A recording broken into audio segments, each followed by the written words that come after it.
Hi there, I'm Christine Dunbar from SpeechModification.com, and this is my Smart American Accent Training. Welcome to our Word of the Day series, where we've been taking your requests for words you'd like help to pronounce in American English. Today we're going to talk about a group of words that have been requested and give you some help with which of these words sound the same, which sound different, what are the vowel sounds in these words, and how do we make sense of the different spelling of these words. So we're going to be looking at the words shoot and shoot, at the word soot and soot, and also the words sweet and sweet. So first off, let's take a look at the words shoot and shoot. And as you probably can hear as I'm saying that pair of words, they have the same pronunciation. So both of these words have what I call the SH sound, or the sh sound at the start. It's not as typical for the letters CH to say the sh sound. Usually they say ch with the stopped sound. In this case, for both words, you want to have that continuing sound of sh. When I make the sh sound, my tongue is back, pulled away from my lower teeth. My lips may be slightly rounded, and a big volume of air can come out. Shh.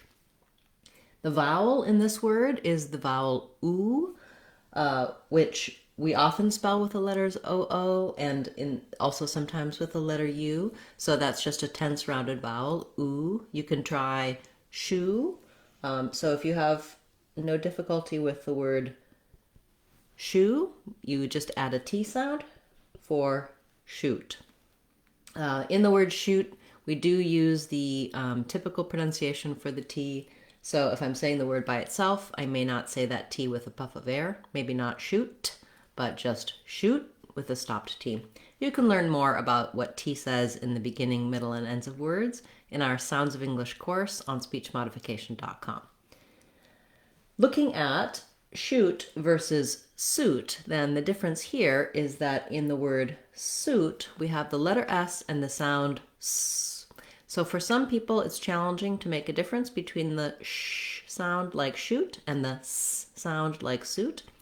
The letter S sound has my tongue further forward than it is for the SH sound, and just a narrow place of air coming out. So whereas sh had my tongue further back and a lot of air can come out, the s sound is very narrow and constricted.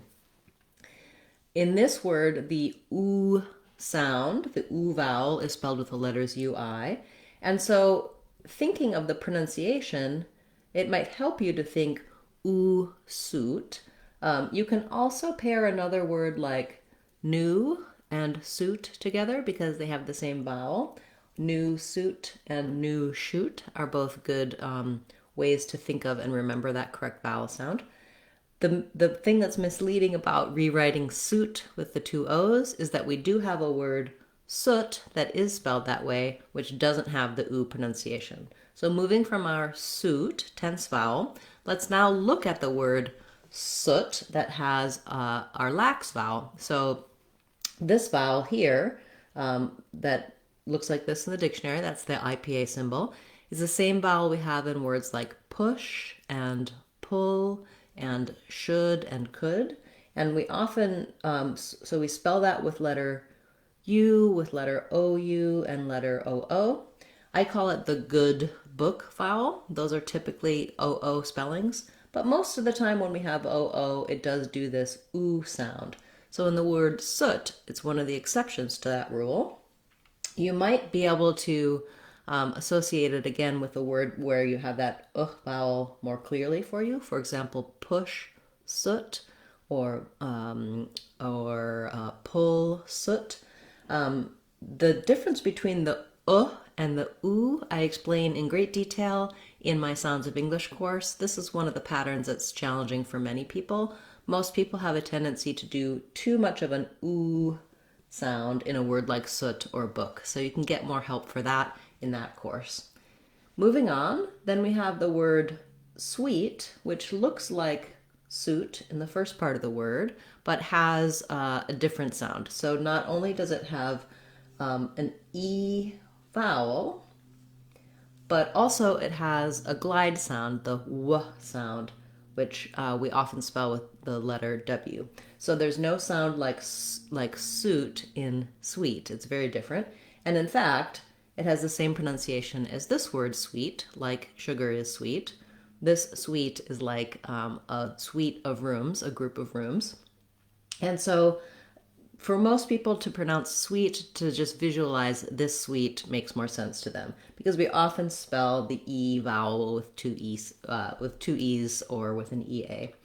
While we're at it, let's look at if we do have an EA in the same combination, then we have the word sweat, which has the vowel. So associating that with more of a word like red versus for sweet, you can think of green sweet or clean sweet. That should help you pronounce those correctly. So this is a good demonstration for these words of how we have issues sometimes with sounds and pronunciation. For example, with soot and sweet, you may have a challenge with that vowel, or with shoot and suit, you may have a challenge with the sh versus s sounds. But often the spelling of words is quite confusing and doesn't always give us a clue for how these words should be pronounced. So knowing the symbols for the words, knowing the vowel sounds, regardless of the spelling, and being able to use tools like an online dictionary or one of my online courses to help you understand what sounds you should be making in the word may help clear up some of the confusion and challenge with some of these sounds. It may not be so much that it's hard for you to say the sounds in these words. It's just knowing which sounds there are in the words, which is what you would want to work on. Thank you so much for that suggestion. That was a really good introduction to a lot of the concepts of the sounds versus spelling in English, which is something we talk about frequently in our Word of the Day classes, as well as in our Friday question and answer classes. So every Friday we have a live class at 12 o'clock Seattle time, 3 o'clock Eastern time on YouTube. You can attend by clicking on the links for the class, and then you type your questions in the chat. And it's a great opportunity to find out more about words that you're struggling with, pronunciation or accent patterns you have questions about, really anything to help you improve your overall communication in American English. I'll be back again tomorrow with another Word of the Day class, as well as we'll have that live class on Friday. Thank you so much for those of you who have made comments, requests, and suggestions. Keep those coming. You can leave it on any video, and I'll give you resources to answer your question, or I'll cover it in a future class. I'm Christine Dunbar from SpeechModification.com. Remember, if you want to sound like a native speaker, you can do it. SpeechModification.com. Bye, everyone. Hope to see you again soon.